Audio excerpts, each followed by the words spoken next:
Okay, good evening, everybody. Welcome to the United Neighborhood Council Planning and Zoning Committee meeting. My name is John Arnold. I am the chairperson currently, and with me is Laura Myers, co-chair. Who's the co-chair. So we have an agenda. Hope you all got it. The first thing we have to do before we even call to order and approve the agenda is to do some housekeeping regarding COVID, and it's to extend. John, do you want me to share the screen? I can, yeah, I can share it. Okay.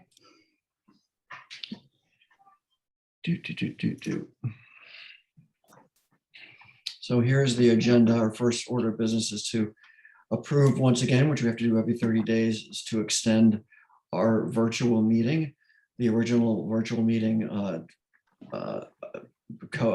AB from a year and a half ago expired in September, October. So now without that, we have to determine every meeting or once a month that we will continue to meet virtually because there's still an emergency, state of emergency with COVID, and it would be an imminent risk to our health and safety of the attendees if we met in person. So Laura, I can't remember, do we vote on this? Nope, we just draw people's attention to it. So attention to that. So moving on to item number 2. Welcome everybody. Let's go around the room, and anyone who wants to introduce themselves, please do. We have a number of UNNC board members. So I'm John Arnold. I'm from Jefferson Park, Region 6. I'm the chair, and I've been on the board for about 14 years. Teresa, you're next to my list. Thank you, John. Hi, I'm Teresa Masonette. I'm also on the UNNC board, and I represent the West Adams Avenues region. Laura? Laura Myers, and I'm on the UNNC board. I'm current president and co-chair of this, and I live in Angeles Vista. Great. Michael? Yeah, Michael Kimbrough. I also sit on the UNNC board and also represent West Avenues. Teresa and I are 2 representatives from the Avenues. That's all. Donna? Hi, I'm Donna Jones from West Adams Avenues. We're well represented tonight. Hello, everybody, and have a nice evening. And everyone else, I don't have your name in my, for some reason, names aren't showing up. So anyone, please. John, there's Marisha Morris. Hi, Marisha. Hi, good evening, everyone. I am a community stakeholder, and that's all. Yeah, for some reason, your name isn't showing up on my computer screen here. And then there's 2 phone-in users. Two Collins. So if either of the phone-ins would wish to introduce themselves, please do. Otherwise, we'll move on. Okay, hearing none. So that was the introduction. So now I need a motion or not to approve the agenda as it was presented on your screen. So we have public comment, and we have 2 items. One's a follow-up from last meeting about SB9. We have a new discussion about trees, and then we have any follow-up for cases. Motion to approve. Yeah, John, should I mention what a follow-up is, or do we just wait till we get there? I think we wait till we get there. Okay. I'd like to know if the follow-up is going to be about Crenshaw Crossing. Okay. Laura, why don't you let the cat out of the bag? I think it is. Nope, actually, it's not. Okay. It's that CIS on the build safer motion that we need to move to the board in December, but what we had approved at the board already was too long, so we have to cut it down. But we don't have to cut it down in this meeting. We just have to assign John and I to cut it down. That's the follow-up. So to answer your question, Teresa, we don't have any Crenshaw Crossing item on, but anyone's welcome to bring it up because. Well, I think, John, we can talk about the tree situation either within the tree item, or we could do it as follow-up, either way. Okay, so no changes thus far to the agenda. Do I have a motion to approve, please? I make a motion to approve the agenda. Thanks. Do I have a second? I'll second. Great. All those in favor, please raise your digital hand. Okay. I see a couple hands. All, anyone opposed? Okay, none opposed. Okay, motion passes. So item number 3 is public comments for anything that is not agendized. So anyone who has any public comment to make for 1 to 2 minutes, please do so. Anyone? Hold on, I need to stop sharing here. There we go. Okay, so I see no hands. So let's move on to item number 4 to carry over from the last meeting, which we tabled to this meeting. It's further discussion of SB 9 and proposed initiatives and resolutions in response to its adoption. As you all know, you all probably know, SB 9 is the state law that was passed a couple months ago that allows any R1 lot to be subdivided into 2 lots, and on each of those lots, 2 dwelling units can be built. And so that's a statewide initiative. It doesn't have anything to do with TOC. There are a lot of restrictions on it. For example, you need to be a homeowner. You can't be a developer and buying up single family houses. You have to live there for 3 years, I believe. And there are also restrictions on lot size, and there are no gimmies on height or setbacks. You have to follow the current zoning of the property, except obviously for density and being able to divide the lot. So we had a number of items in our last meeting that we wanted to discuss. There's a letter circulating around the city to a lot of the neighborhood councils that is basically requesting. So SB 9, if cities don't take action on it, it's adopted part and parcel. Cities have the option to take further action, adopt things one by one, or make adjustments without diluting the law itself. So there's a letter which we read last time, and Laura, you might need to, if you have that available. Yeah, I have each of those items that are on our agenda available when we get to it. So which if you could, so there's a letter that we talked about that was the basis of our conversation last time. So, and we had some ideas, which I have in our notes from last time, of things that we wanted to address if we wanted to make an official recommendation to the governing board. So yeah, and so I would say there's a couple of things that have happened since, which includes that the city council now does have a pending council file, but it's not about this exactly. In other words, they're opposed to SB 9, but as long as it's there, they're asking to allow the housing element to be turned in later so that they can reevaluate the adequate sites map and add some sites, for that. The city has to provide proof that they can build X number of a lot, 455,000 units of housing. So the council does have that pending council file now if you wanted to see it. And there is a submitted statewide initiative to, I guess, overturn it, and they're in the signature gathering stage. So I don't know where you want to start on this. let's start with B. B is the one I know. What do you think? I'm not familiar with A. So B is what we are continuing from last month. yes, I know that, but A, I don't know anything about A. Well, the only thing about A is that there is a council file, but not for what the people were asking for. So let's just go to 4B then. Laura, if you could bring up that letter. Yep. That would be great. So the letter basically goes through every point of the law, and it's making recommendations. A lot of them are just straight up recommend that the city adopts the law as written, as in adopt it as written, don't go further than, because the city can certainly do more than, say, any R1 lot can be chopped up into 3 pieces and something more than. So a lot of these items that are in this letter are basically saying adopt as written, don't do anything more. And then there are a few things that are to do more.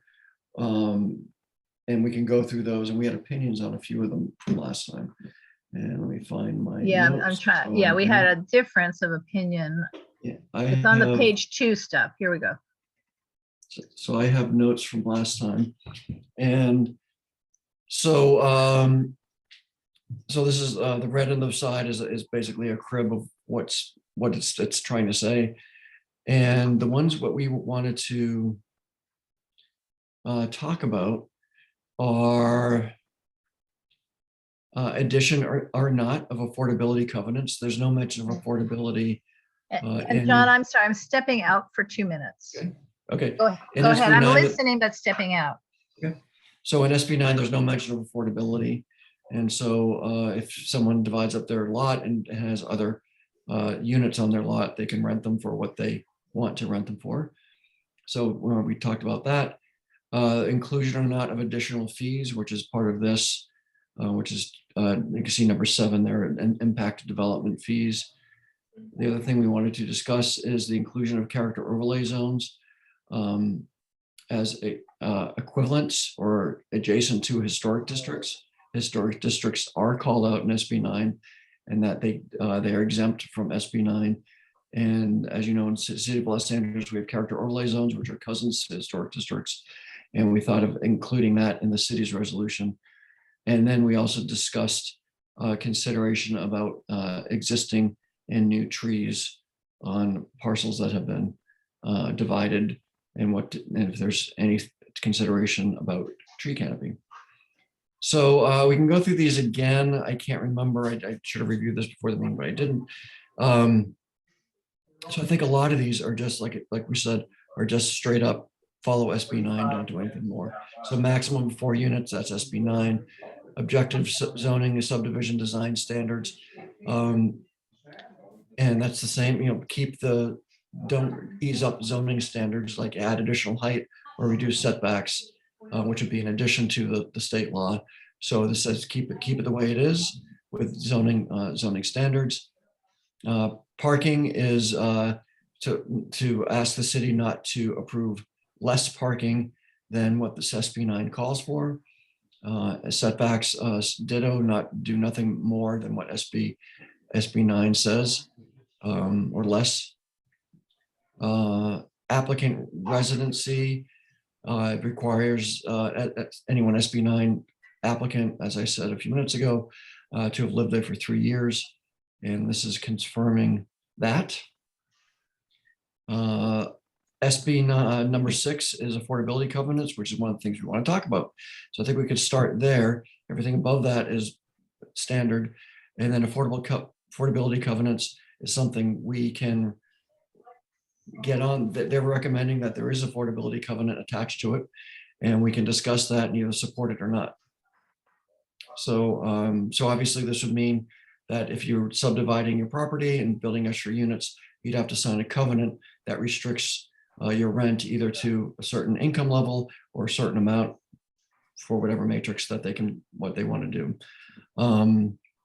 And so this says this letter itself, which we don't have to adopt if we don't want to, or recommend to adopt, is a 30-year affordability covenant for moderate incomes applied to one of the units. And so that's what it is. It's applied affordability covenants to one of the units. And that would be one of 4, I believe, because each lot can have 4. So if someone divides up into 4, one of those units would have to be affordable. And if they decline to do that, this is saying to pay an in lieu fee. So anyone have an opinion on this? Teresa? Thank you, John. I guess I just really want to make sure I understand. So I'm just going to make it practical. So I'm going to use me as an example. I have a home. I can put 4 units, and what they want to include in this statement is that one of those 4 units will have to be affordable. And that number is based on some data that comes from the city. Correct. I'm not sure if the city does it or the county does it, but it's based on area median income, or they might just put a strict only X dollars on it, but it's usually done for affordable housing. It's based on area median income. And then obviously the size, and then they have a matrix for 1 bedrooms, 2 bedrooms, 3 bedrooms, how much it's paid. But the other 4 units, the other 3 units, I'd be able to rent at market price, Yes. correct? Yes, and you have to live in one of them. and I have to live in one of them. And what we're trying to decide is if we agree with this or not. And Correct. if we don't agree with it, does that mean we're not going to support this document at all? Nope, we can write our own. We can crib the entire thing and change any word we want and to our liking. We're just adopting a different letter. Okay, so John, what are some of the advantages and disadvantages? A disadvantage, I'm just going to throw this out, is that I'm being restricted as a homeowner to how much money I can get from my units. So that means I can't generate wealth, for Correct. instance. So that would be a disadvantage. Correct. An advantage would be it helps with our shortage of housing by making sure that everybody, that people who fall within a certain income are able to get housing.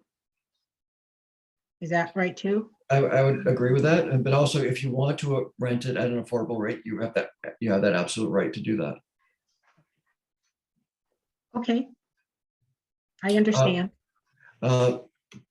Marisha, I guess I just wanted to speak from the standpoint of a homeowner, a property owner, and your right or your belief that you're able to do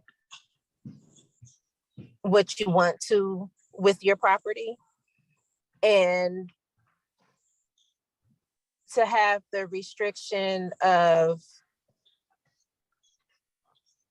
having the restriction to force you or to make you provide affordable housing when the intent, I believe, would to be, if not to increase your wealth, at least to be able to pay for your investment that you made with building.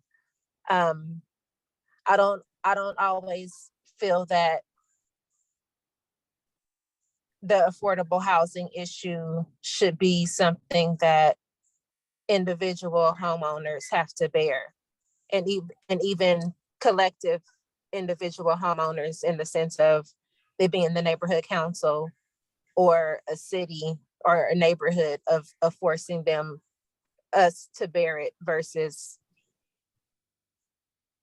government or a private sector nonprofit finding a solution for that. great. That's clear. And and thanks for that comment. Anyone else have a opinion about this item number 6, affordable covenant? I think also what it means, Teresa, if you only subdivide into 2, that one of them has to be affordable. So that almost encourages people to do the 4 because they have to get over that hump, and then they can do the other 2 at market rate. Anyone else have a comment on this? I have an opinion, which I'll share after everyone's gone. Yeah, I mean, John, we discussed this. My opinion, I think, is the same as yours. So my opinion is, Marisha, I agree with you 100%. I think putting in an affordability covenant dissuades people who don't have less means to take advantage of this. If you have the means to do it, it's very expensive. And if you don't get that income at the end, it's going to I think it's a dissuasive thing. And to me, number 6 is somewhat cynical, and it's putting up a restriction to it. And I think this is a wolf in sheep's clothing, because it sounds good. Yes, an affordability covenant, but it restricts not developers, but people who want to make the most of their wealth generation on their own properties. So I think it diminishes that capability. And I think that's not fair, especially people who want to generate wealth. So I'm 100% against the number 6. And I would be in favor, if we do make a motion tonight, to strike it. Okay. I cannot raise my hand, John. I'm Okay. sort of stuck. All right. So I also wonder, if this wasn't said already, if a lender will make a loan if it's a mandated affordable to an individual homeowner to get the loan to build it. That is a really good point. And then getting a covenant, working with the housing department, is a challenging thing. It's a risky thing. It's an unknown thing. And I totally agree with you, Laura. If you're trying to get a loan to build 2, 3, or 4 units, it just makes it more difficult and more dissuasive to do it. Michael? Yeah, John, I completely agree with you. Item 6 restricts free trade, if you will. And so I agree with you that we should move to strike item 6. So I think we can, let's make a motion at the end. I think we all take our mental notes, but I think we move on. It sounds, does anyone else have an opinion? I think we have 4 somewhat aligned opinions around the same, maybe 5 around this one. So any other comments, opinions, nuance? Okay. Number 7 is impact development fees. This is a city require a payment of impact or development fees, whether it's schools, libraries, parks, for additional units. And currently the bill does not require any impact fees. Anyone have John, any- at this moment in time, who pays, which developers pay impact fees? Is it only above X number of units? You know, that is the developer world. And I think like Quimby fees, everything else, there's a lot of the school fees, which I don't think is an impact fee. I don't know even how, if there's an omnibus fee and then it gets spread out for all these, for a lot of these items. I'm not even sure how it works. I know public art is often with a district, like the CRA has a public art district for 1% for art.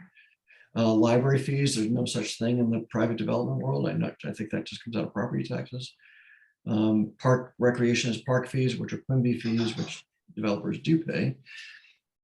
Construction impact and infrastructure, that's going to be sewers and roads and things like that. And so there's no specific fee. That's all about property taxes. Marisha? I am opposed to the addition of the fees, and what you're saying, I don't actually have a clear grasp on it either, you know, if it's price point or number of units or location. But as far as the city recouping fees or receiving revenue, I would say that they're going to get revenue based on the increase in property value. So with property taxes, you're going to get the money for schools. The city will gain money. It doesn't need to attach additional fees back on the homeowner who's attempting to develop the community and develop and obtain some form of wealth for themselves. Thanks, Marisha. Anyone else have a comment? I'm sorry, yes. John, again, I just, you know, if it's a normal thing, meaning if anyone builds anything, even an ADU, if they have to pay some fee or another fee, then they should get the same fees, but I don't think there should be additional fees. Right? You know, in other words, I don't know what is charged at this time. If I want to do an ADU in my backyard or a second unit, since my zoning would allow it, do I pay impact fees already? Yeah, I agree. I think developers don't even pay a lot of these fees. They just come out of property taxes. And I can tell you a little bit, your property taxes will go up substantially if you develop 2, 3, and 4 units on your lot, especially if you bought your property ages ago and your property taxes are low to begin with. You'll see a double, triple, quadruple, quintuple, Right. Or more. So I think there's plenty of money that will be flowing to the cities. Like I said, I don't even think developers pay a lot of these things. So my opinion is this is in the same cynical vein. It's dissuasive. It's meant to stop it's meant to discourage people from doing this. And I think it's hitting the wrong people. And we need to hit developers with this. They're the ones that tax the system, and, you know, putting a few units on some R1 lots, you know, it's just going to, will decrease it by 10% or 5%. I don't know, but whatever it will do, it will dissuade people, and it will also allow richer people to just go ahead and do it still and not folks in our neighborhood who might not be as wealthy would be dissuaded from doing it. So I'm against number 8 as well. Any other opinions out there? So can we just summarize and say we would not include this number 7 in any action we took? I would agree. Right. I mean, in other words, I think at the end, what we're doing, if we're doing anything, is picking what we like, and that's it. Not saying no, no, no, no, but maybe yes on something.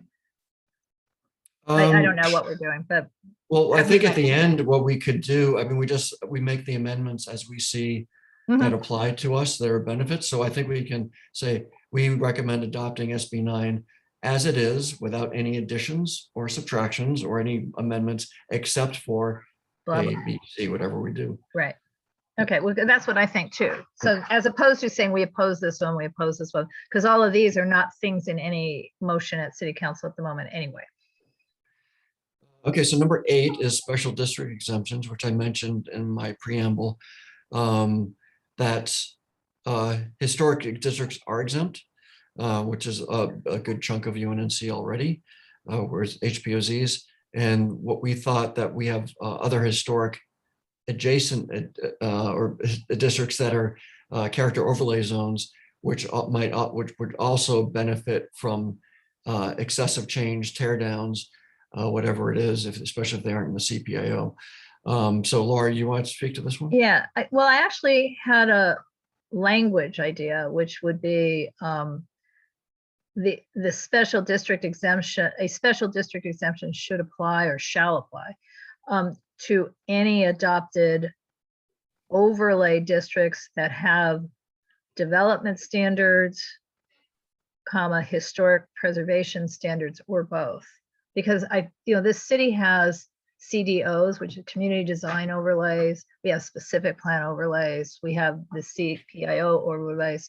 And in other words, we shouldn't eliminate just because there's a state law. If it carves out special district exemptions, then we should ask the city to carve them out. But not, I mean, equestrian zone, in other words, some of these other things aren't areas with development standards or historic preservation protections. So they're I don't even know what a habitat block is, but some of these are statewide ideas. And I presume SB 9 already does not apply to high fire areas. Is that correct? I didn't see anything in there that said that that's exempt. I mean, the houses are, someone is already, there's a Right, single but from family house my already there. okay, The from damage my is done. perspective, it's just simply that a promise, I keep saying this on many different things, a promise made, by government officials when they adopt something is a promise that should be kept. So the city has adopted, it's not just character residential overlay districts. Throughout South LA and Southeast LA, and now Hollywood, they've got them in Hollywood in the pending plan. There's legacy overlays, and that's usually single family neighborhoods that aren't quite consistent enough to be a character residential or an HPOZ, but they are stable and have development standards.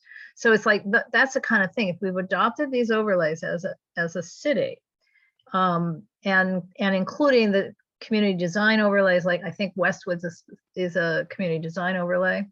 I think those should be exempt, or if not exempt, that it wouldn't be ministerial. That in other words, it could still happen, but it would have to meet the design and or historic preservation requirements. I mean, I don't know how to say that exactly, because this is saying exempt it totally. Yep, that was clear, Laura, what you said. So Michael?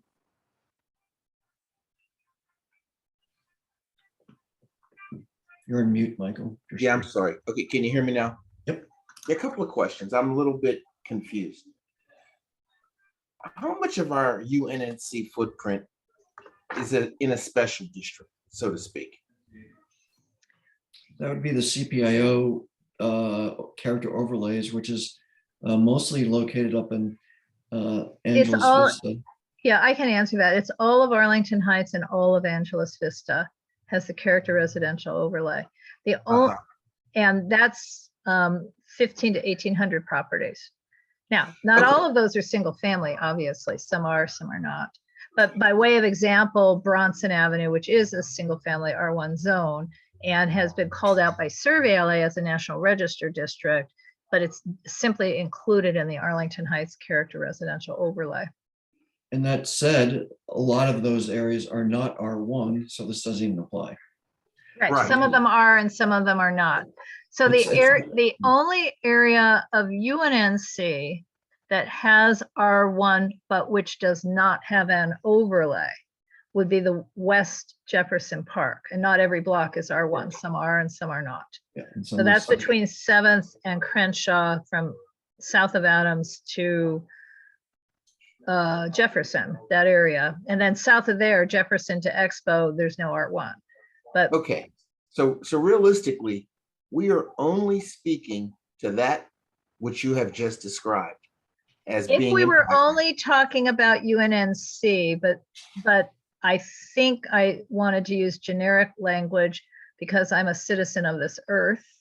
And if we're going to be suggesting to the city council that they do some special district exemptions, I think we should have more generic language that applies to us but might apply to others. Okay, so that was part of what I was trying to get at. Are we not addressing our own particular needs as it applies to this action? Or shouldn't we be addressing only our particular needs as it applies to this action? My feeling is, I think we could pick this apart. And I think we can say things that do address our needs and let everyone else fend for themselves. Right, my I point. hate that idea. Yeah, I'd well, rather be collaborative with the other NCs because then they might be collaborative with us.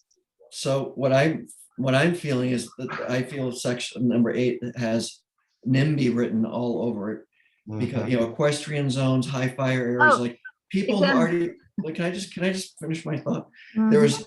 They already built their house in the high wind area. They already built their house, like basically saying, I built my house in a wildlife habitat. Don't let me build other units. Don't let my neighbors build other units.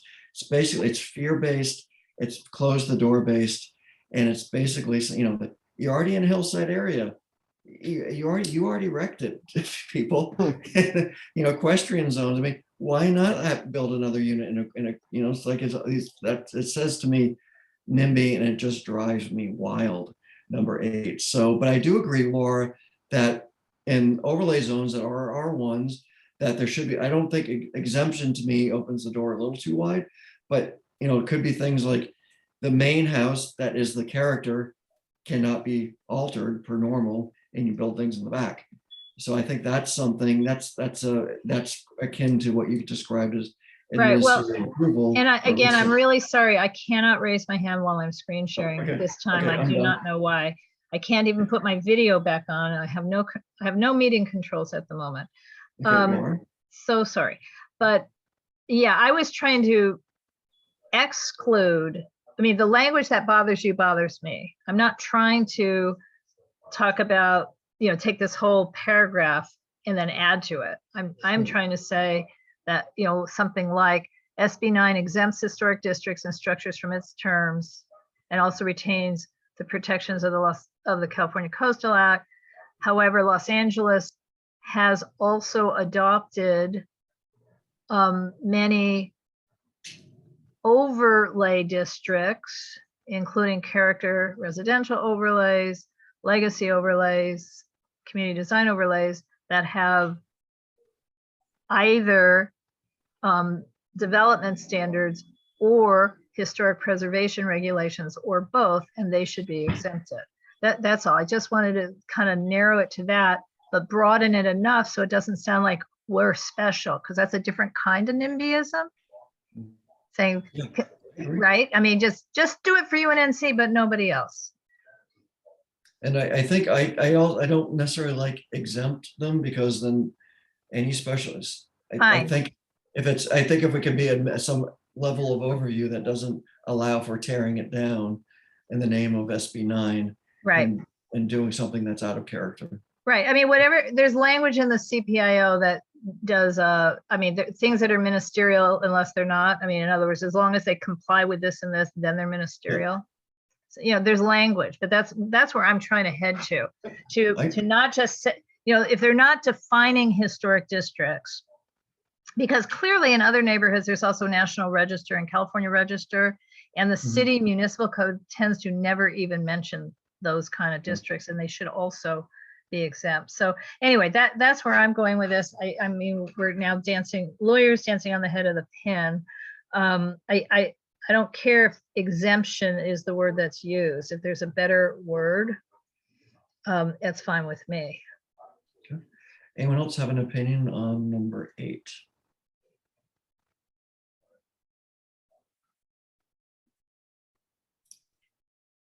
Seeing none. Number 9. Basically saying if someone can prove adverse impact or preponderance of evidence, then it may be cause to reject an application to use SB 9. Well, hand raised, sorry. Oh, Laura, go ahead. How would this, I mean, the city assesses every SB 9 application, but is that fine? I mean, the city, city will never find an unavoidable adverse impact. I mean, I think this is a item with no teeth, unless there's notification to other people overlooking their shoulders. They're just going to approve all of them.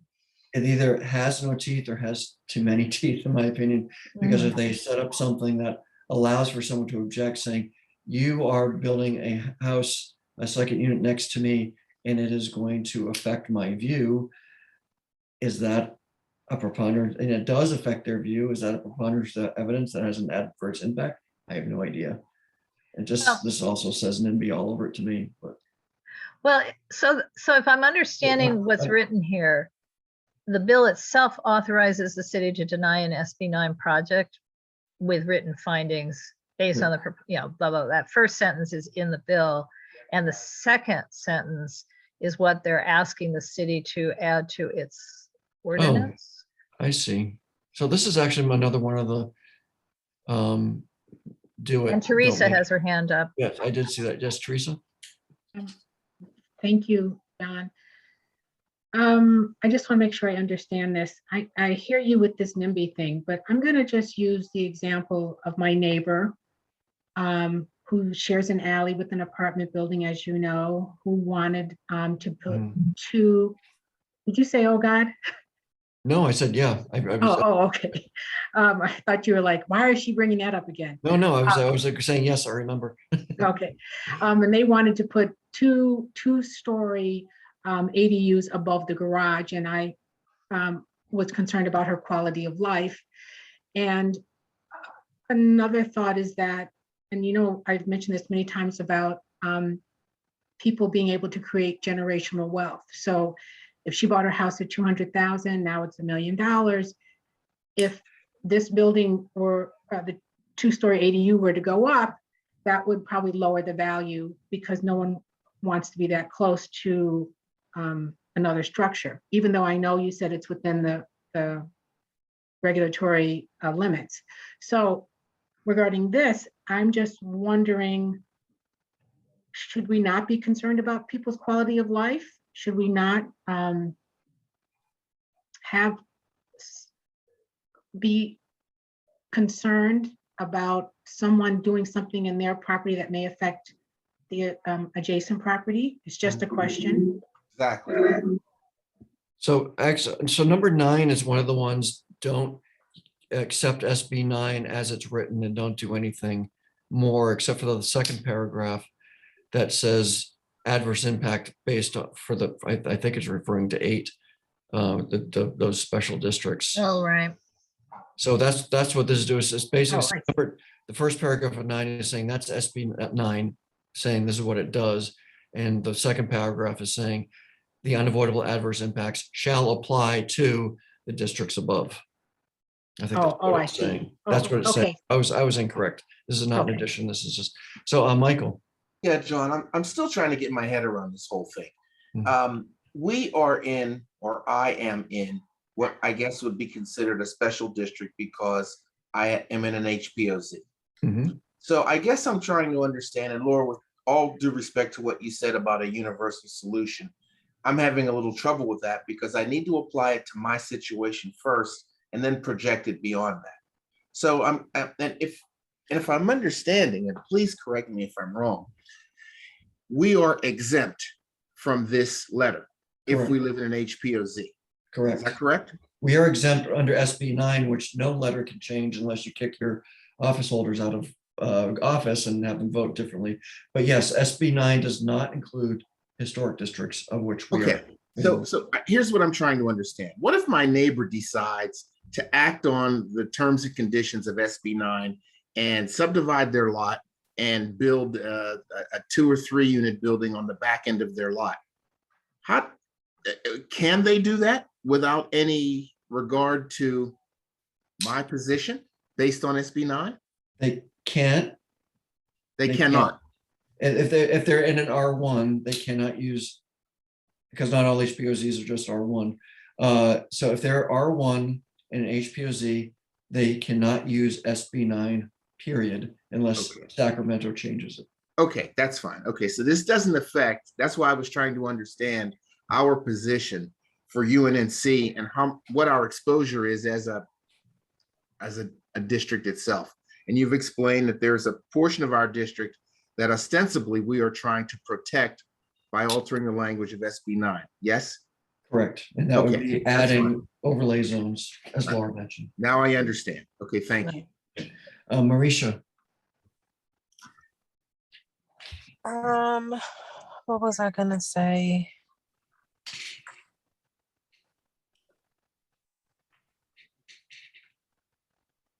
Oh, okay. So I'm thinking with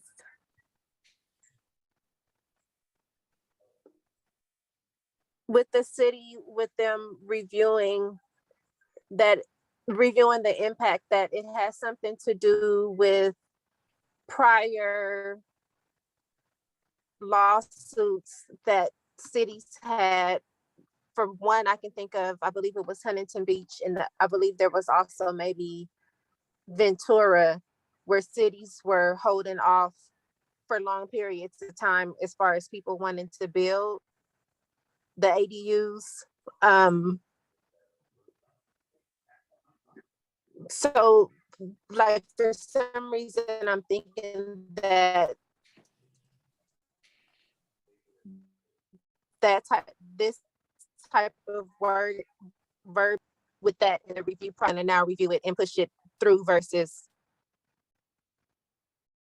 you waiting for a permit or waiting for approval, and it's taking 2 years for it because they're denying it, but they're denying it, but they're not telling you that they're denying it. So I guess that was more of a comment, not necessarily, or a train of thought, and maybe an example, not necessarily a solution or a suggestion. okay. Yeah, it was a little unclear. You were choppy for like the core of what you were saying. It got a little pixelated. Can anyone summarize what Marisha was saying? Or Marisha, can you summarize yourself? I'm sorry. Just want to acknowledge what the point you were making. It's okay. We'll just scratch it. Okay, sorry. John, I think what she was saying is other cities, maybe not LA, were Yeah. taking their sweet time not making decisions, Got it. right? And is there anything in this that talks about timeliness? You know, I think that's a good point, because city, I'm not sure what the repercussions are for cities that say, yeah, it's on the books, and then they just drag their heels. I know there's a lot of cities that do that and just make it, no one's going to do it if it takes 3 years to get an approval process. So I think that's a good addition to to make sure that there are limits to how cities, I'm not sure the city of LA would want to do that, but I think that's a good addition. And that goes beyond this letter saying, no, we have our own edition that says, put a time limit on it, just so people don't suffer while they're waiting for an approval. Because I could imagine the city could do all sorts of things to, if they had the wherewithal Right. to stop something. Because I actually do have a business partner who's in Angeles Vista that's been waiting for his approval for an ADU for 2 years, for over 2 years. We just had that conversation a couple of months ago. Yeah. So, It's interesting. That's really interesting. Yeah. Not in a Okay, so good we actually way. have, so we have a UNNC special edition that has been that's potentially we can add to our recommendation. That the city, I'm not sure we prescribe, the timeline, but we can say to the city council, put a time limit on it so cities Right. can't withhold a permit for years and years and Right. years. Some Well, reasonable. but I would also, oops, Marissa Marisha? has her hand back up. no, go ahead, Laura. Well, I would also say if you look down the next one, notification requirements, it's kind of tied in. If every SB9 filing shall require the city to notify property owners and tenants within a 500-foot radius. And do they have, what's the X amount of time they have to submit a comment? So, and the example would be on demolition, proposed demolitions. The property is supposed to be posted, and it's a very specific posting. It says the size of the piece of paper, where it is to be posted, that it must be posted for 30 days. And that same 30-day period that the clock starts when the posting goes up, that's the same 30-day period that anyone who sees that posting or who received the notice has to make an objection. So, but it's a very specific timeline in an ordinance. Yeah. And the two seem to be somewhat tied together. I mean, they should move fast, but they shouldn't be assessing it before that next period, number 10 is up, but they haven't specified a period in number 10 either.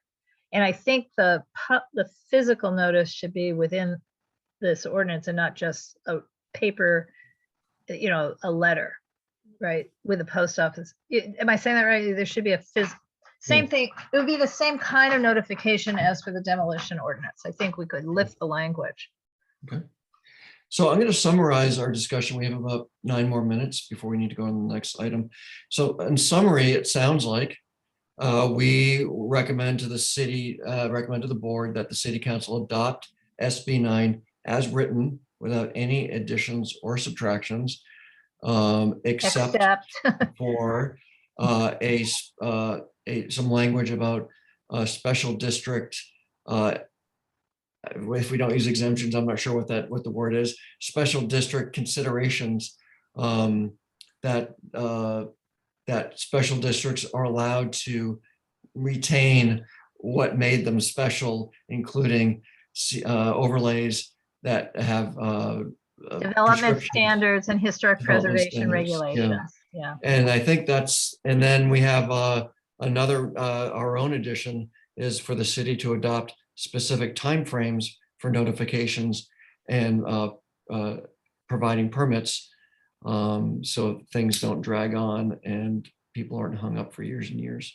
Right. So and then striking. So it sounds like we don't even need this. We don't even need this other people's letter. We can write our own letter saying it's much shorter, and we can say specifically adopt. 1 through 6 were about what's already in SB 9. So that's what I heard. Right. Well, there's one other thing. I don't know why this language is here, and again, it might be statewide, but why is it the Department of Building and Safety versus planning? I mean, it says I move that the Department of Building and Safety with assistance from the city planning department prepare a memorandum of understanding. Wouldn't it be the city planning department with the assistance of building and safety? Flip it around. Since we're what we're talking about are planning department adopted overlays. Yeah, I don't know. I don't know why they put that language like that in there. I mean, yeah, maybe not with the assistance, just Department of Building and Safety, the city planning department, and with the assistance of the city attorney. I mean, in other words, the only person assisting is the city attorney. I agree, especially since our item is about Planning, planning issue. exactly. Yeah, I'm all for that too. So anyone want to entertain a motion? We don't have to write the language here. We can write it in the next Can I week. stop the share? Yeah, Thank you. I'm trying to get out from under the share. Thank you. so we have 2 weeks to write the language and we can adopt Mhm. something similar to what I just said, and we can get it all tidied up and bring it to the board. Yeah, if you want the language on the agenda, we have till the 28th. If you just want it to be an agenda item and we post the language in the packet, we have a little longer. Up to you.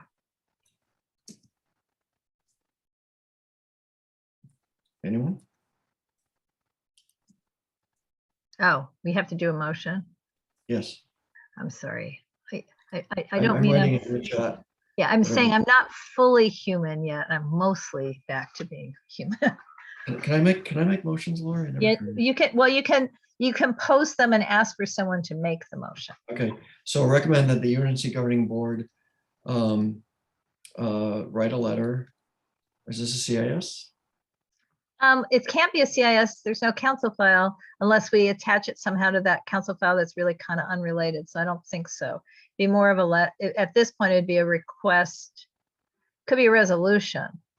Because someone would have to someone has to some council member, and we don't have one of our own, would need to do a motion at council for us to do a CIS.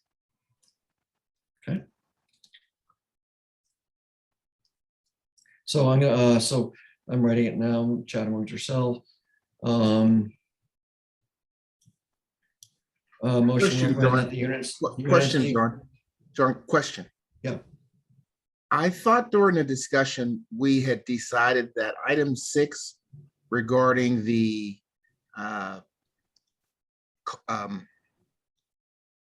ability to create an affordable unit was going to be struck. Yes, we struck Okay. everything that they that was in the letter except for the ones that said adopt SB 9 as written. Don't Okay. amend it. Okay. Okay. Thank you. So recommend that UNSC governing board write a letter and or CIS supporting as applicable. Supporting the adoption of SB 9 as written at the state level with the addition of consideration of character overlay zones. Yeah. Or other. Right. So essentially, John, I think what I'm looking at the whereas-y things on the first page. Maybe SB 9 stipulates that a city cannot require a duplex project to comply with any standard that would prevent 2 units from being built. So but that's where the exemptions or whatever carve out we're talking about, because it is possible that in any historic district would prevent the 2 units just because of development standards. And we're trying to retain the character of those neighborhoods. So let's do something. We have to craft this. So with consideration of character overlay zones or other zones with design criteria, what's the word, Laura? I had said development standards. Development if we could standards. add design criteria or historic preservation regulations, like we could add that middle thing, design criteria, development standards. So for example, the Arlington Heights character residential overlay has a development standard that would not necessarily apply to this, but says that you have to maintain the same side yards as all the adjacent properties. So that might be a barrier to creating a duplex or not. It would depend on the individual situation. It's hard to know how this would apply. The most important thing that the city could do, which flipping this around the other way, is get rid of our local standard that says you can't build in your backyard if you have a porte cochere, so you don't have a clear to sky open space down the driveway. So all of these craftsman homes that have the covered porte cocheres don't have it fully open to sky, and therefore they couldn't build. And that's a different standard that exists, gets in the way. Yeah, well, because of firefighting, obviously. I need to step out one more moment, but while you're doing posting your chat, so I'll be right back. So that's what I have. Recommend that the UNNC governing board write a letter and or say yes, it's applicable, supporting the adoption of SB 9 as written at the state level, with the addition of consideration of character overlay zones or other zone with development standards and or design criteria that would maintain the character of the district and historic structures while accommodating new units with ministerial review and providing guidelines for timing of review and approval. How's that?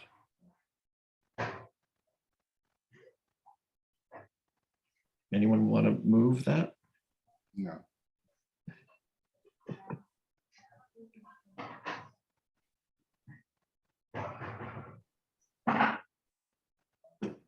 Nobody? Table it? What should I do? I'll move it. Okay, thank you, Marisha. You're welcome. And a second? Or amendment? I'm sorry, I'm back. Were you asking me something? Marisha moved what I wrote in the chat. And we're having hesitancy for a second. I wonder if Oh, there's hang on, I might disapproval. second it. Let me just read.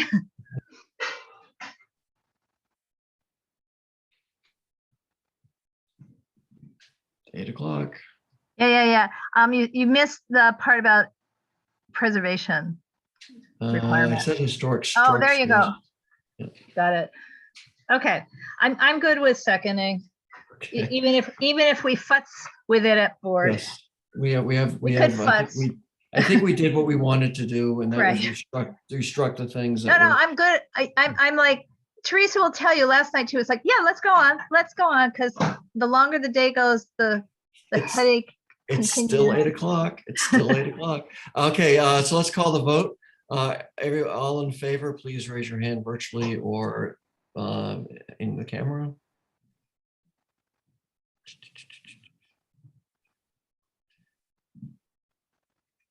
Anyone opposed? Lower your hand. I'm going to abstain, John. I'm just Okay. not clear on this subject. Okay, so we have, I see 4 pros, 1 abstention, and other non-voters. So I think that means we've approved it. Anyone opposed? Okay, thank you. Okay, let's move on to 801. So the next one is the next item.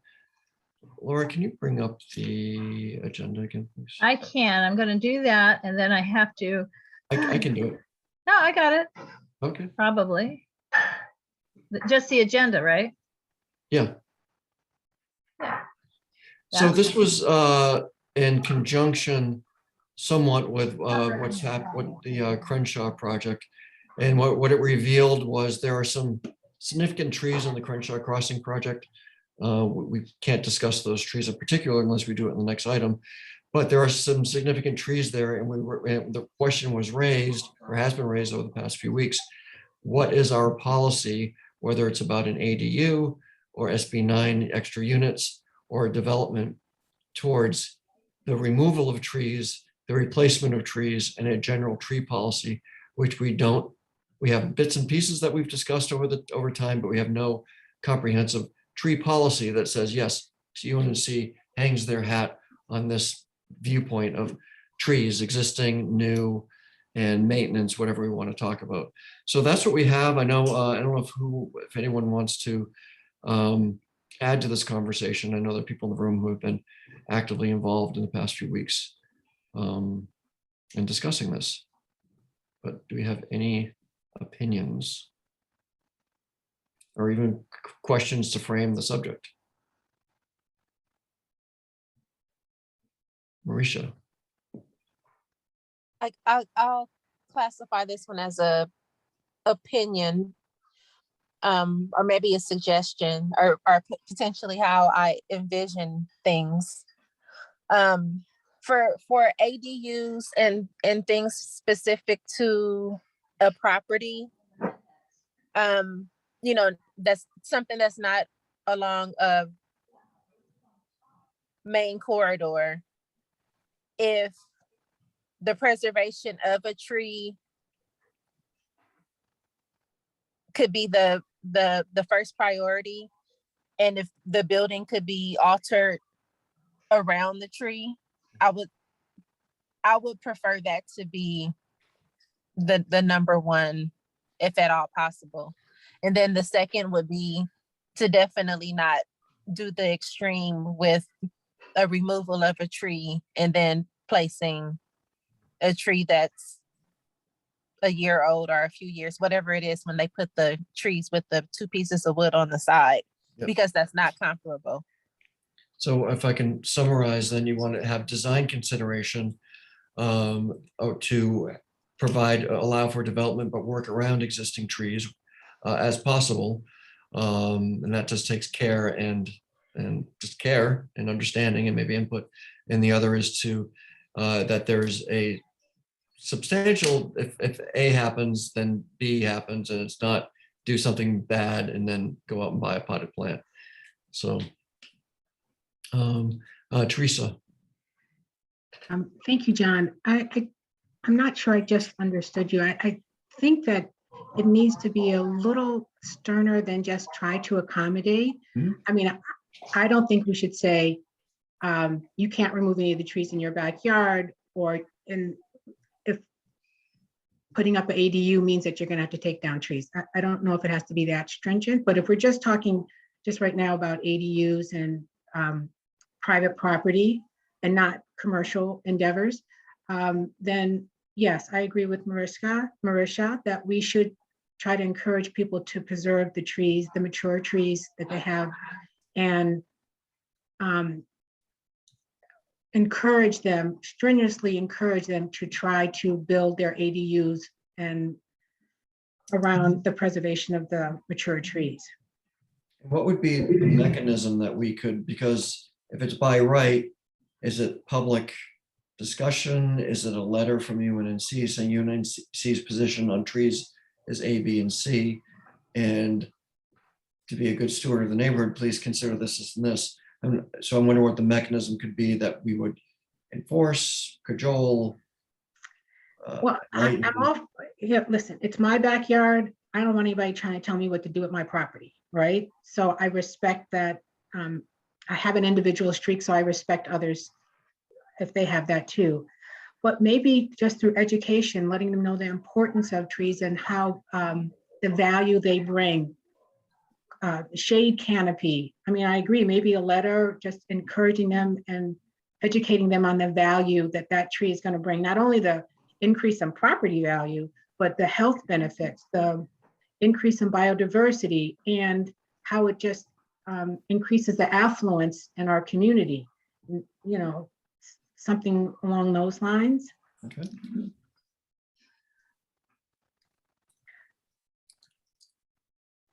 So that would take care of, say, ADU, something that's not a commercial endeavor, as you said.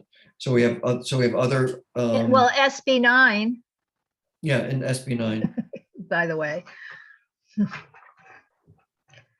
Well- that would then. So we have so the other considerations. The other property in the world is public property, and then commercial property. So, for example, at Crenshaw Crossing, where there are several large trees that are slated to be demolished, and no environmental finding was found. They're native trees, which so they should be protected, but no, to my knowledge, no mitigation has happened, nor do we have a mechanism from UNNC to say this is our standard mitigation. If you're taking down a mature tree, show us your, what were we calling it last time, your tree program. What, and then does it escalate the bigger the issue is? So if you have 500-year-old trees, do we have a standard requirement, or is it case by case basis? Well, okay, hang on. I'm going to be a good girl. I can raise my hand again. Okay, Laura. Only I didn't. Okay. I think we want to have generic policy, but it would apply to something like Crenshaw Crossing. I think the city has on its EAF forms, that's the environmental assessment that everybody has to submit. The question about trees, do you have any trees that are 8 inches or more in diameter? And then do you have protected trees? So, so it's listing mature trees, and then somehow they have a thing called significant trees that they conclude from this, and then the protected trees.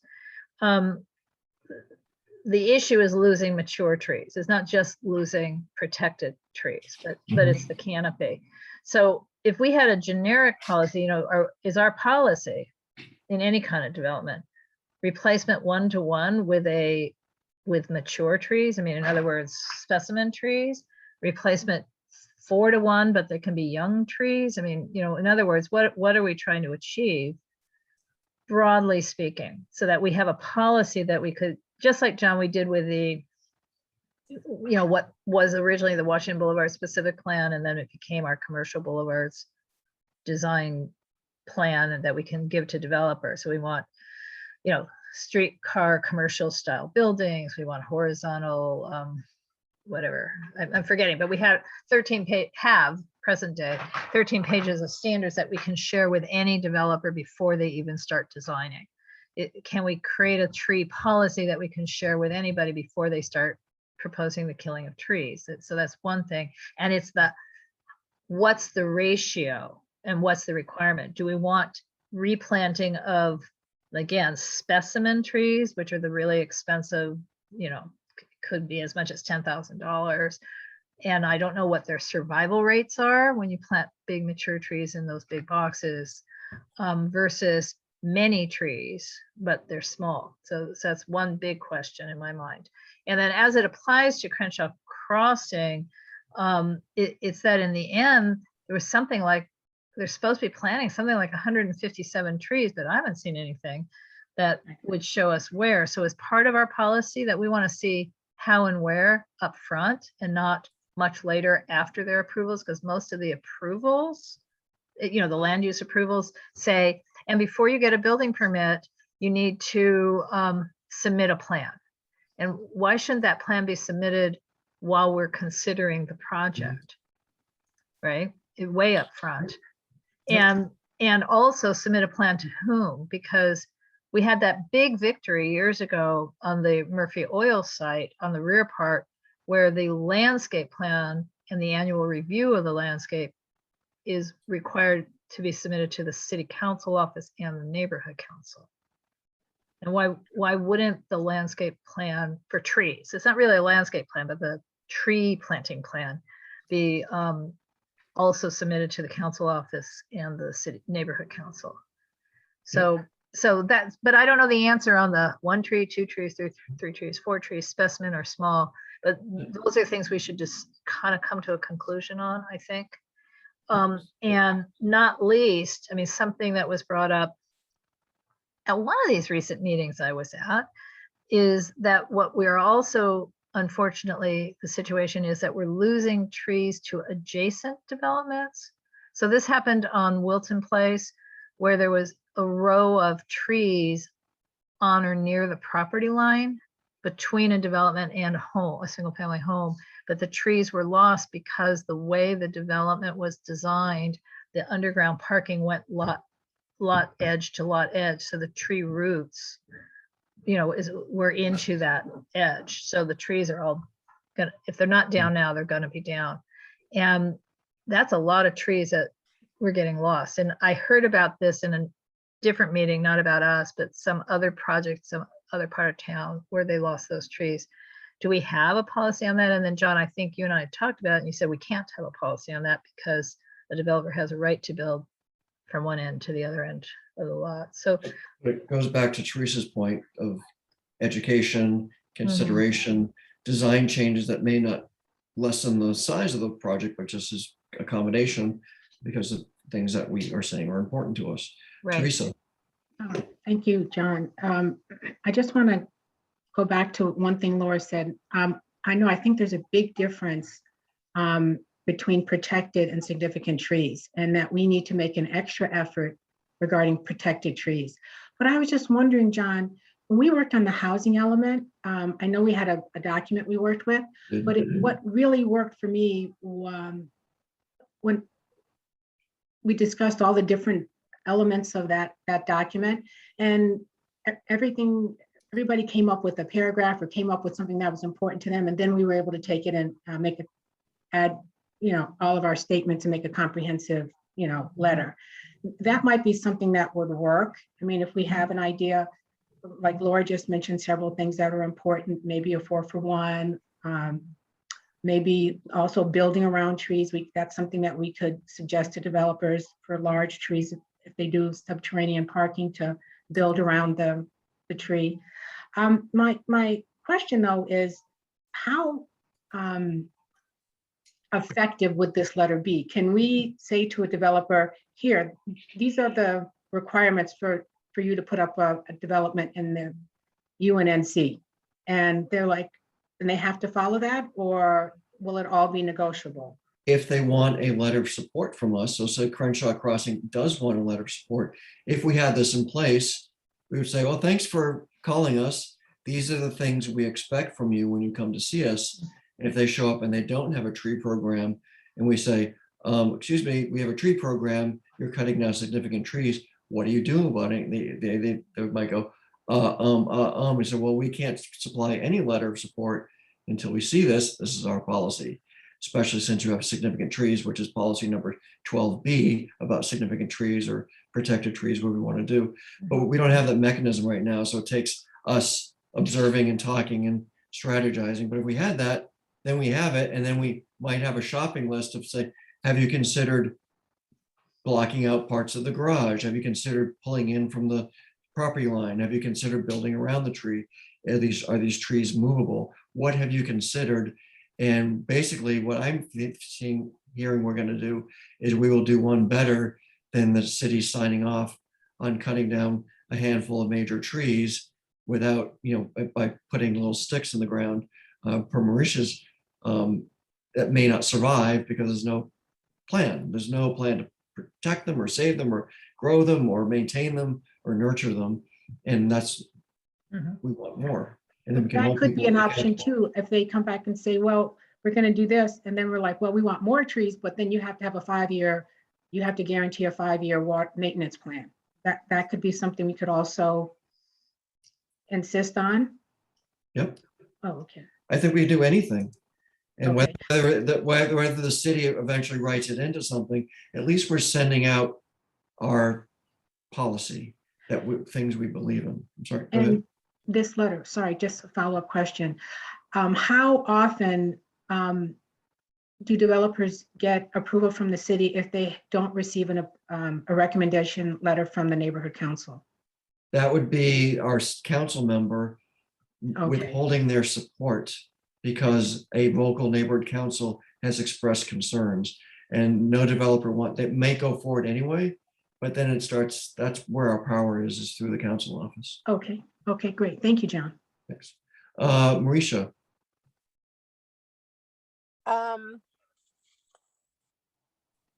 It's so late, I keep forgetting my train of thought.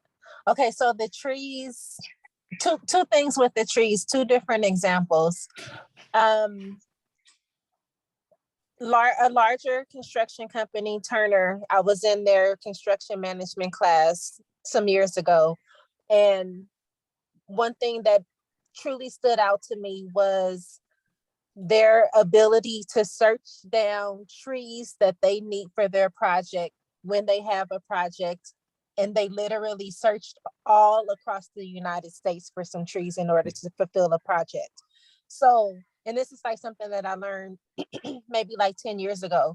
So with local projects, when I hear we're tearing down trees or we're putting up the trees with wood sticks, it's like you have construction companies who'll search over across the United States and will pay the money for it.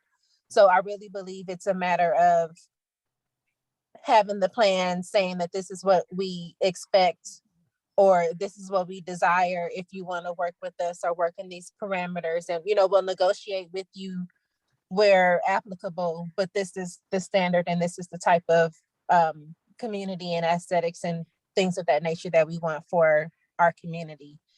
And then second,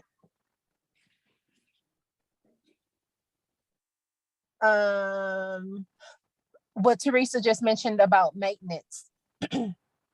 So one thing that I've learned with Metro and with the city of LA, when they start dividing out development, who's servicing something and who's providing the maintenance, all of those things could be totally different people and different entities. And so if one person if the developer is putting in the trees, you definitely need to make sure who's going to be the person that's going to maintain them. Yep. And because you don't want the trees to die. Yep. So that's that would be covenants that they have to do something for a certain number of years. It could also be bonds. So they post a bond of whatever amount of money that allows the city to take care of it, or whatever, or some assigned entity to take care of it. But yeah, all those things would be tools to ensure success. Laura. Yeah, so two different things.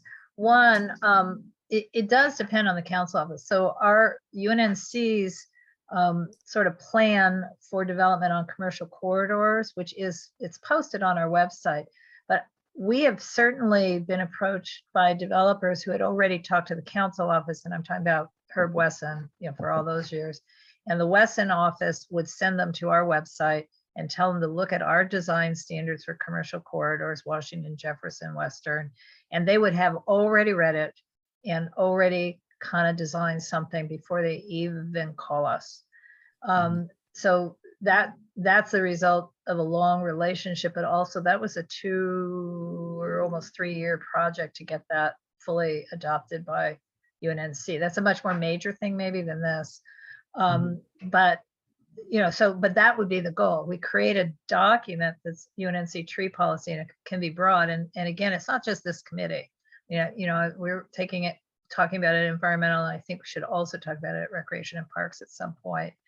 And what we did for that other one, it was again several years, but we went out to neighborhood associations. We went out to we had a couple of tours for the business owners, small business owners on Jefferson and on Washington, and to talk about these things. So when we finally had a final plan, it was already well accepted and well vetted. So that would be the broad goal, is to have a plan or policy that is shareable, because it's really something the whole community supported. One of the other things that should be in it, coming off of what Marisha was just discussing, one of our big disappointments and what triggered my thinking that we should have a policy that includes land use is the dead trees at the Crenshaw and Jefferson project, the Union Bank of Tokyo project, because in their entitlements, they were required to plant 8 street trees that would have a 30-foot canopy, and they're all dead. Whether or not they could have achieved 30-foot canopies, I don't know, but they died. And there's no requirement that that the owner of that development now, was not necessarily the same people, replace them. And I don't know if there was an irrigation system, I don't know, but there should be some requirement that's more than the 5 or 6 years. And a requirement for replacement in any entitlement. So that should be part of our policy so that we can always say, when a developer contacts us, we can just always say, we're going to ask for this in our letter. In whatever else is true, we're going to ask that the final decision includes what happens in 5 years, 10 years, 15 years. But we can't say that right now automatically, because we don't have a policy. So we have to actually vote on it every single time, and had never voted on it before, frankly. So those are some of my ideas. And then the other thing, I'm sorry, and Teresa's been working very hard on looking at, she can explain it, a draft street tree list, and working with other entities. So the other question would be, as part of our policy, are we going to also be recommending particular trees from the larger list? And then Teresa has her hand up. Teresa? Thank you. Just to tag on to what Laura just said, I just wanted to say to Marisha that there are certain trees. Well, I think in the environmental committee, one of the things we agreed that we wanted to try to plant native trees. We also want to plant trees that are going to live a long time. These are just mainly the street trees I'm talking about right now. But there are other trees, for instance, the coast live oak, and we wouldn't see that on a street tree because their root zone is too large. But you wouldn't want to plant one of those that come in the large box, like the 2-foot box thing, because they don't survive when they come in that large. They have a larger survival rate when they are planted when they're smaller. They adapt to the environment much better, and then they have a greater survival rate. So I just wanted to say that. And John, thank you so much for the information in the chat, because this provides me with the framework. Was supposed to work on this before, but it was kind of daunting just to craft a tree policy out of thin air. So at least having this discussion, I have some parameters, some ideas of way, to get started trying to craft this. So thank you for putting that in the chat.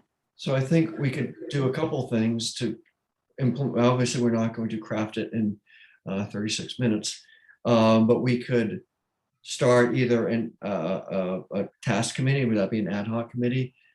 We've heard mention of the environmental committee and the Rec and Parks committee to maybe join with us, but maybe there's a working task force to craft this, much like we did the housing element discussion.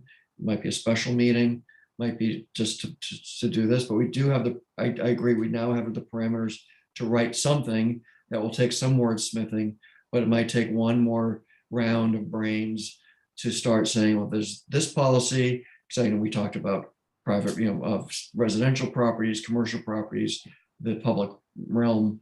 And so we might have opinions and specific recommendations or prescriptions for all of that. But I think that will take a little bit of work, much like we did with the housing element. So what would be a good way forward so we can not table this, but we'll move it forward? Anyone have an idea? So Go ahead, Teresa. no, go ahead, Laura. Well, I was only at, while thinking. So would that take like a motion to create an ad hoc committee to work on the tree policy document? I mean, is that what you're asking, John? We have that power, Laura? Is that a governing board power? I don't think we can create an ad hoc committee. What we can do more casually is ask the chairs of the other two committees if we could have a joint meeting. And when would be convenient to convene that? Because Well, I think it would not be convenient at the moment to attempt to convene it at a planning and zoning committee date, because we have next time has to be Crenshaw Crossing. And the time after that, by the way, John, has to be the oil drilling, which I'll update you guys on in the next item. So our December is filled already, this committee's. So it could be a special meeting. I mean, this Yeah, might be an hour. exactly. Yeah, special joint meeting of the three committees that we have the power to do. Appointing an ad hoc committee, we don't have the power to do without the board doing it. So we, the committee, we have that power tonight or to do that. Correct. But we would want to know that the other people would be available to attend. So we can't really set the date tonight. And we So also know that Elizabeth is unavailable for the next 6 months. So I'm certainly, I could talk to Sebastian and find out he's the recreation chair, find out his availability. But I would hate to postpone this for 6 months. Oh God, no. I'm not. I'll just, Teresa, I'm not sure she's really going to go for 6 months. I'm having Thanksgiving with her. I'll have a serious. I mean, I can explain to you off, but she's going to Kansas, so it's going to be hard for her to do late night meetings. But we could have a 7 o'clock, and she's 1 hour, 2 hours different on Zoom. She's not going to be able to be in the room here doing tree planting, clearly. So anyway, but yeah, we have the power to do a joint committee meetings. We just don't have a power to appoint an ad hoc without the board doing the appointing. So it sounds like we don't need to vote on anything tonight, Correct. but we can reach out, whoever wants to be in charge. Teresa, is that, You can volunteer Um, to reach out to the other committees and maybe get their buy-in. And then at the next meeting, we can have a pretty quick vote to say that we're going to establish this. And then that group sets a meeting time. Right. yes, I will do that, John. Right. And Because- we're working on, by the way, Teresa, trying to get Marius to step in to help to do the Elizabeth thing. So, but, That's a very good selection. right. Okay, that sounds great. So I think that we have a direction forward. We'll save this chat, obviously, with all of our ideas, which I agree with Teresa, that just talking about it, just started putting a box around it. Was like, okay, what we can do with it eventually. And I love the idea of laying it down, just like we would with Washington Boulevard, things we've established, like, this is our policy. Do you want our support? Do you want us to even talk about it? You got to go to these things. So Right. it's Well, good. and the other thing, just so we're not panicking, you do remember, it may have felt like we did the housing element really fast, but we started in June, actually. We Oh, I had didn't- several meetings where we were doing presentations and discussions before we got real focused on what our actual response would be. I would say this So- is a little bit more contained, but yes, I have no illusions that we're gonna do this in 45 minutes. One last thing, I suppose, you know what, I'll do this. I'm gonna send an email to the two people who coordinate the NC presidents and chairs group and ask them if they could send out an email asking all the NCs if anybody else has done this. You know, does any NC have a tree policy? Maybe they do, maybe they don't, but I'll do that. And just see. Great. So I'm gonna put Laura, contact other NCs, Well, I'm gonna just ask the people who have the Yeah. emails to do that, but yeah. Teresa, contact other committee chair. Okay, great. Let's move on. That's great. Good discussion. Okay, next, item number 6, follow up to previous cases, ENS or any old business. So anyone that has information or discussion about any past cases, please raise your hand, Teresa. Thank you, John. Is this the time we would talk about Crenshaw Crossing and the Sure. tree? Okay. So I think you guys are both on that email that I sent to the CFAC, which is the Community Forest Advisory Committee. And first they didn't know what I really wanted from them. They said, well, we can give you a letter, but that isn't really what I wanted. I wanted to know what are some of the policies behind removal of protected trees. So I'm meeting with them tomorrow. They have their big meeting. So would like to get some guidance from the board, from the committee. What are we going to advocate for the protection of the sycamores, or are we looking at mitigation? And I know we don't have a tree policy, but what is the feeling of what the planning and zoning, how they want to handle the possible removal of these 3 trees? Laura? Well, here's what I find very interesting, specifically with this case. If you recall, they were able to do one of the streamlining CEQAs because there would be a finding that there's no unmitigatable significant impact, right? So their housing project, and they could do streamlining. But when I look at the environmental clearance, it said the removal of the trees is a less than significant impact. They're removing 44 on-site trees, 41 trees on the west side and 3 trees on the east side, and plus 11 street trees in the public right of way. So it's a total of what, 55, whatever, something like 55. 5. Yeah, and of those, 3 are sycamore trees, which are protected under the city ordinance. So they're basically saying in their environmental clearance that there's less than a significant impact because they're going to be replacing the on-site sycamore trees at a 4-to-1 ratio. The street Right. trees will be replaced at a 2-to-1 ratio, and that the project is also required to provide an additional 101 new trees, 1 tree for every 4 new residential units. That's a lot of trees. That's 12 plus 4 plus 101. The city's definition of trees is very broad. It Right. can Where large are all shrub, those big trees? I mean, that's not, so not what the plans showed us is what I'm trying to say. So, so I don't, you know, so I'm just astonished that it's that many trees, but we didn't hear that from them. I mean, I had to dig into the document. So Teresa, you and I had looked at the tree report, which was astonishing enough, but now I see the clearance where there's nothing in this mitigation that says, and you shall irrigate them, and you shall maintain and water them for 5 years. I mean, there's no, the mitigation's not complete, but it's already adopted. There's no way to undo this mitigation, but there is a way to not provide a letter of support if they don't add some mitigations, I think. And where are all the, they cannot be planting all these trees at that project. They must be planting them elsewhere. But I don't know. I mean, where would there be room for all those trees? Hopefully it's not succulents. Well, I'm saying where they didn't show us on the plans this many trees. You know, Right. That's why I said hopefully they're not succulents.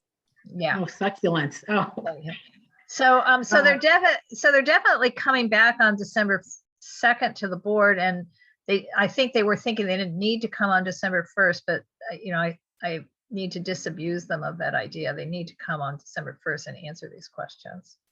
December 1st being the planning and Planning zoning. and zoning, day before Right. the board. Right.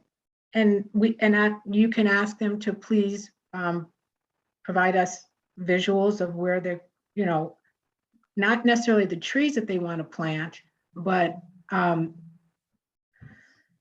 the diagram of where they plan on putting these trees. Right.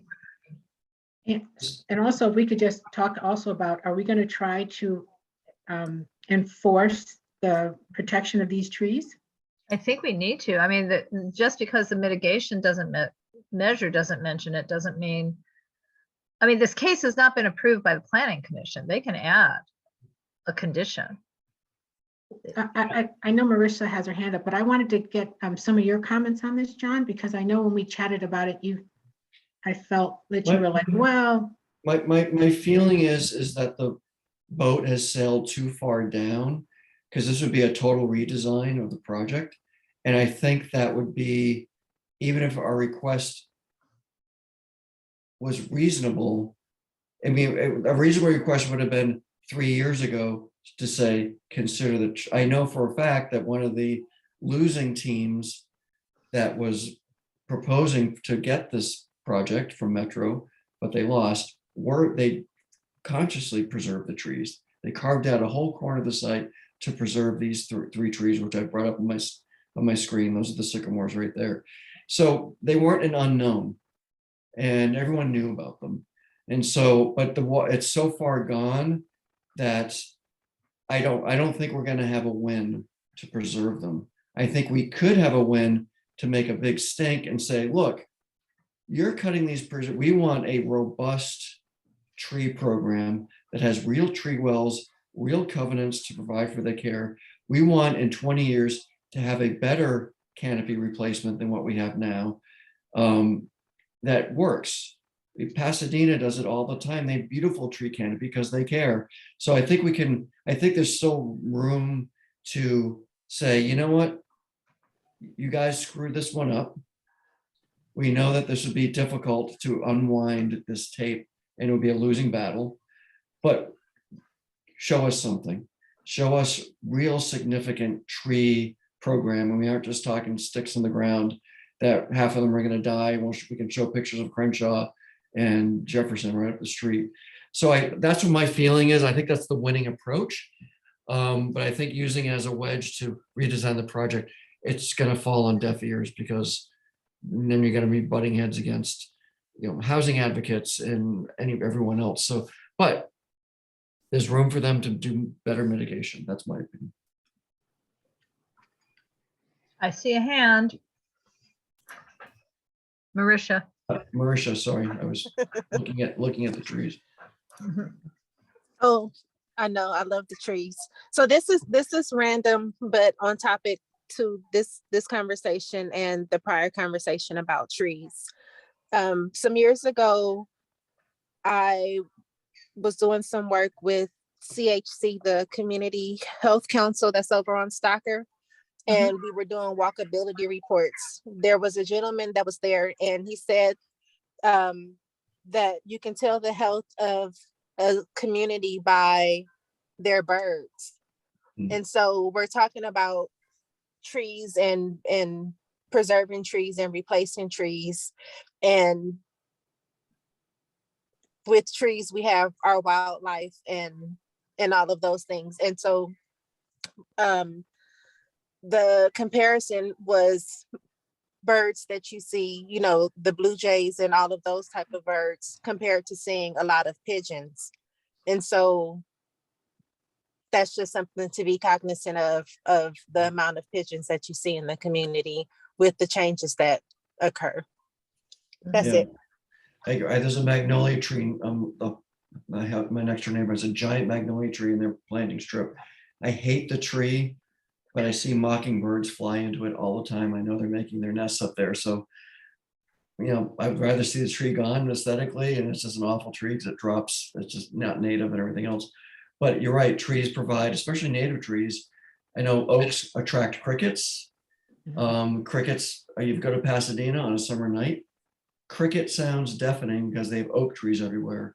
And so all those things, all these things are all interrelated. But so yeah, and trees are part of that. So Teresa.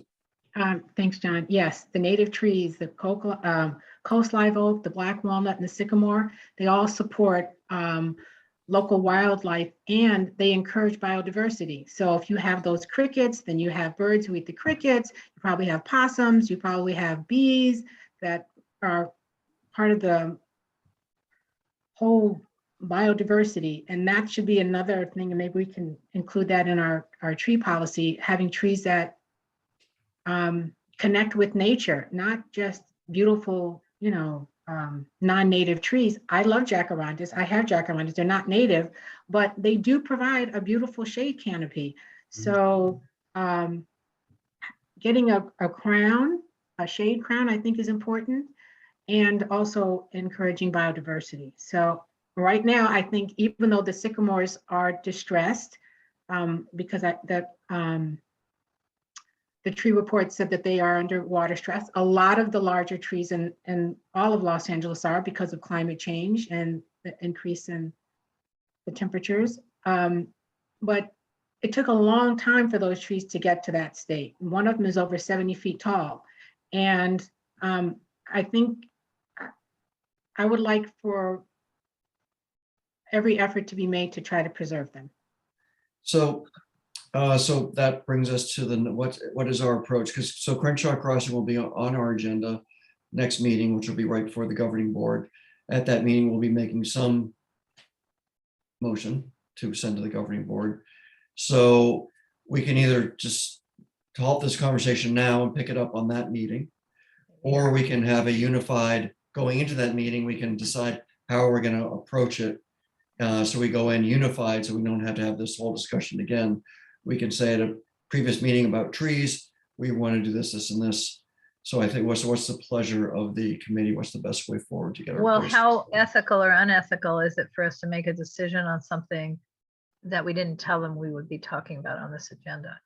So I would say that leads me to say, I mean, we could say broadly speaking. broadly speaking, exactly. Yeah, That's because Jen did say something, which is what triggered the whole research effort between Teresa and myself reaching out. Jen said something about they're going to try and dig up those sycamores and save them, right? Isn't that what she said? And I was like, what? You know, in other words, at first I even realized there were 3 protected trees, because we've been looking at the big picture, not this is a small piece of a much larger thing that's been discussed for years now. So obviously, if there's any way to preserve them in place, that's the ideal. And we need to keep asking that question, even if at the moment the answer is no, because we should point out that people might ask that question at the public hearing, even if UNNC does not, right? is it possible that we have, this is what we want, but if not, then this is what we Right. want? So we want you to preserve and protect, we want these trees preserved and to do whatever you have to do. But if we can't do that, then instead of a 4-for-1, we want a 5-for-1, or we want actual, We want to see the Maintenance. plans. We want to see the plans like now. So why don't we ask for that for next Right. meeting? We can do that without taking a vote. We want to see your tree plan. They'll know what's up. and can I ask another planning question just in general? I was told that when developers come in, that we can ask for other things, not just the items that have to do with their development. We can say, well, you know what? Plant trees all the way down. There's all the way down Obama or all the way down that other side. We want you to donate money to the library or something. I don't know what it is, but can we ask for other things? It's that called, will- a community benefits package. And we Yes. can. Do we have one of those right now with Crenshaw Crossing? We do not. And or with Metro, because one of the things I was going to say is, remember that Metro, this is a joint development with Metro. This developer will lease the land. Metro will continue to own it. Metro already has some sort of tree planting project, we were told by KYCC, which is why we eliminated even considering Crenshaw Boulevard at all for when we were trying to figure out where should we look to plant 25 trees. We deleted Crenshaw because we were told by KYCC that Metro has some sort of planting program, which we also have not been informed about. But asking for Metro to also plant some more trees and asking for this, where are they putting, I've already forgotten how many trees I said, 101 plus 12 plus whatever. Why don't we have that plan? Because some of that is streets, some of it is nearby streets. I mean, I don't even know. I mean, I just don't see where all these trees could be. And I'm glad to know there are going to be a lot of trees, but where? And so that, that's what I think. And then I wouldn't mind asking for more trees, but I think the entity might have to be Metro and not Watts, or maybe both. I'd want to ask for higher quality tree and tree planting areas, because lots of dead, I'd rather have great living trees than lots and lots of dead trees. Yep. Or struggling trees. So this is what I think we should do for next time. Obviously, you're right, we can't, Teresa, go ahead. Yeah, I just want to say, and also maybe we can ask for an increase in the tree wells. That way we That's can what I'm put talking in, about. larger trees. That's what I'm talking about. Yeah. So I would say, Teresa, maybe for the next meeting, come prepared to give a synopsis of our nascent tree policy, which you'll be, I mean, you got the notes in the chat, so it's basically just summarizing that. And I think we can ask, I put this in the chat, everything that was just discussed, ask them to bring their tree plan and or what Metro has asked of them, and just to tell us about what it is. And then I think we can have a natural discussion about, well, this is what we want. What can you do Right. for us? And then put that in as a motion at that time. Right, because it is not unusual to have a community benefits plan on a big project. It may or may not be something the planning commission can approve. Meaning, I remember some years ago where the city attorney admonished a plant, the planning commission, which wouldn't be the same people as now, that they were not allowed to approve things that were clearly a community benefit and not an environmental mitigation. But it does seem of late, there's many more community benefit packages. I mean, the big famous one was USC's did a $3 million community benefit package with the approval of its master plan and a new specific plan. So, I mean, it was a much bigger deal, but that included trees, I will say. So now I think something's changed in the law that would allow the approval by the planning commission, but if not, certainly the city council can. Teresa? And what about Metro? Does Metro come to the planning and zoning meeting, or do they send a representative? They have in the past when they were first when this project was first a dream, There was a lot of interaction between UNNC and its stakeholders and Metro, but now that the developer is chosen, part of the developer's job is to do that outreach. Yep. That's part of Okay. what they're supposed to do. Well, because Marisha just made a very good point about having Metro be responsible for some of the long-term maintenance. And how do we ask them to do that or find out if they will do it if they don't come to our meeting? Well, I think, maybe, I think Metro's, what Metro can do, because basically they're leasing the land, they don't want anything to do with it.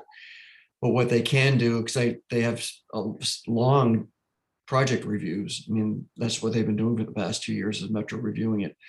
Metro can put requirements on the project.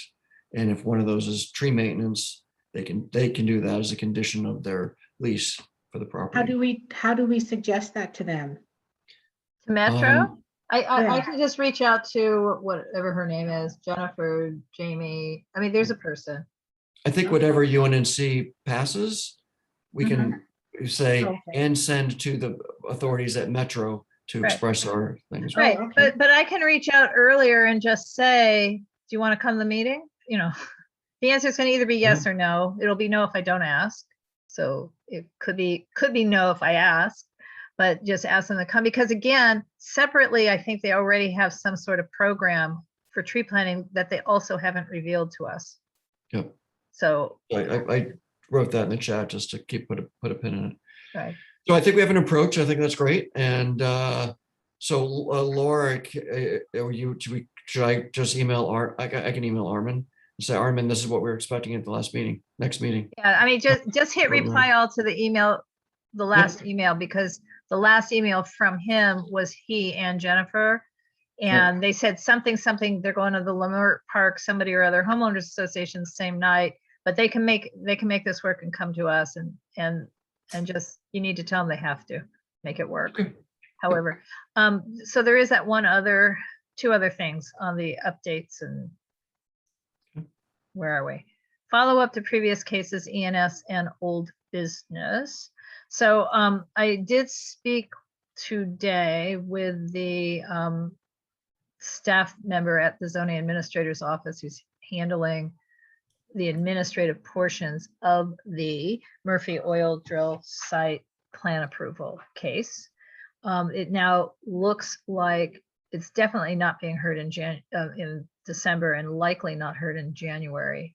They are asking additional questions of the Murphy oil operators, and that letter has not yet been finalized. So when the chief zoning administrator signs off on the letter of questions, we will get a copy.